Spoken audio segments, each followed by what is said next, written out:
સુરત સહિત મહાનગરપાલિકાઓ અને સ્થાનિક સ્વરાજની ચૂંટણીને આડે હવે ગણતરીના કલાકો જ બાકી છે, ત્યારે ચૂંટણી માટે તડામાર તૈયારીઓ અંતિમ તબક્કામાં પહોંચી છે। એક તરફ ભાજપ સહિતના રાજકીય પક્ષો દ્વારા પ્રચાર પ્રસારમાં કોઈ કસર છોડવામાં આવી રહી નથી, ત્યારે બીજી તરફ આજે ચૂંટણી પંચ દ્વારા પોસ્ટલ બેલેટ મતદાનનું આયોજન કરવામાં આવ્યું હતું। ચૂંટણી પ્રક્રિયામાં જોતરાયેલા પોલીસ જવાનો સહિતના કર્મચારીઓએ આજે સુરત પોલીસ હેડક્વાર્ટર ખાતે સવારથી જ પોસ્ટલ બેલેટ દ્વારા મતદાન કરવા પહોંચી ગયા હતા। સુરત જિલ્લામાં અંદાજે 9,000 જેટલા કર્મચારીઓ પોસ્ટલ બેલેટથી મતદાન કરવાના છે। આ યાદીમાં પોલીસ કર્મીઓ, હોમગાર્ડના જવાનો તેમજ અન્ય આવશ્યક સેવાઓ સાથે જોડાયેલા સરકારી કર્મચારીઓનો સમાવેશ થાય છે। ચૂંટણીના દિવસે કાયદોની વ્યવસ્થા જાળવવાની જવાબદારી આ જવાનોના શિરે હોય છે, તેથી તેઓ અગાઉથી જ પોતાનો વોટ આપી શકે તે માટે વિશેષ સુવિધા ઊભી કરવામાં આવી છે। જિલ્લા કલેક્ટર અને ચૂંટણી અધિકારીના માર્ગદર્શન હેઠળ આ સમગ્ર પ્રક્રિયાને આખરી ઓપ આપવામાં આવ્યો છે। સુરત પોલીસ હેડક્વાર્ટરને ખાસ મતદાન કેન્દ્ર તરીકે તૈયાર કરવામાં આવ્યું છે। અહીં મતદાન કરવા આવતા કર્મચારીઓ માટે અલગ અલગ વિભાગો બનાવવામાં આવ્યા છે, જેથી પ્રક્રિયા ઝડપી અને પારદર્શક બની રહે। અઠવા લાઇન્સ ખાતે આવેલ પોલીસ હેડક્વાર્ટર ખાતે આજે સવારે 9 કલાકથી જ પોસ્ટલ બેલેટ માટેની પ્રક્રિયા હાથ ધરવામાં આવી હતી।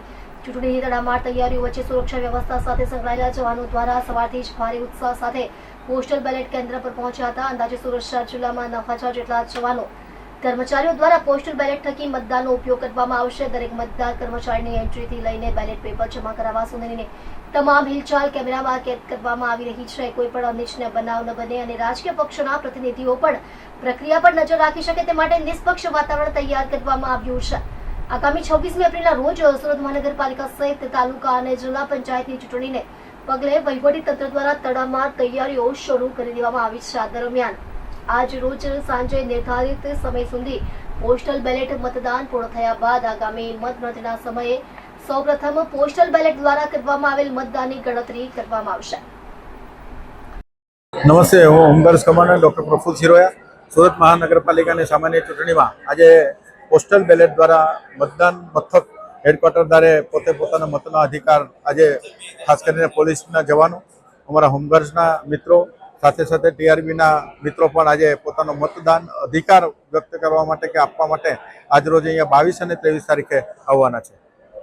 જે કેટલા હોમગાર્ડો છે જે અત્યારે ચૂંટણીમાં બંદોબસ્ત? અત્યારે 26 તારીખે જે આગામી ચૂંટણી આવી રહી છે તેમાં અમારા હોમગાર્ડ્સ સુરત શહેરમાંથી 1600 જેટલા હોમગાર્ડ છે અને બહારથી પણ હોમગાર્ડ્સ મિત્રો આવવાના છે। લગભગ 3500 જેટલા હોમગાર્ડ્સનો બંદોબસ્ત 26 તારીખે છે।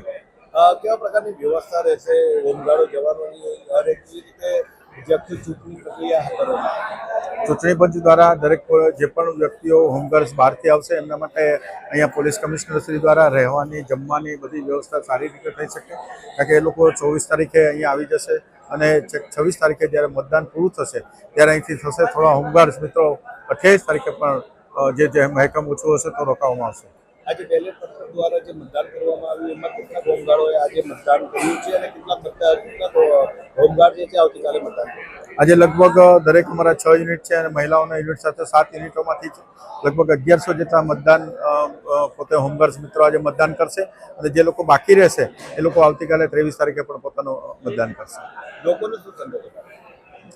લોકોને ખરેખર સારો સંદેશ આપવો છે કે ચૂંટણી પંચ દ્વારા અને સરકારશ્રી દ્વારા આ જે પોસ્ટલ બેલેટનું આયોજન થાય છે ઘણા વર્ષોથી એ ખરેખર અભિનંદનને પાત્ર છે, કારણ કે પોતે પોતાનો મતનો અધિકાર આપવા માટે હોમગાર્ડ્સ, પોલીસ જે લોકો ચૂંટણીમાં પોતે વ્યસ્ત હોય છે એ દરમિયાન આ પોતે પોસ્ટલ બેલેટ દ્વારા જે મતદાન કરી શકે છે એ પોતાને આત્મસંતોષ થાય છે કે મેં પણ મારો મતદાનનો અધિકાર મારી પાસે છે।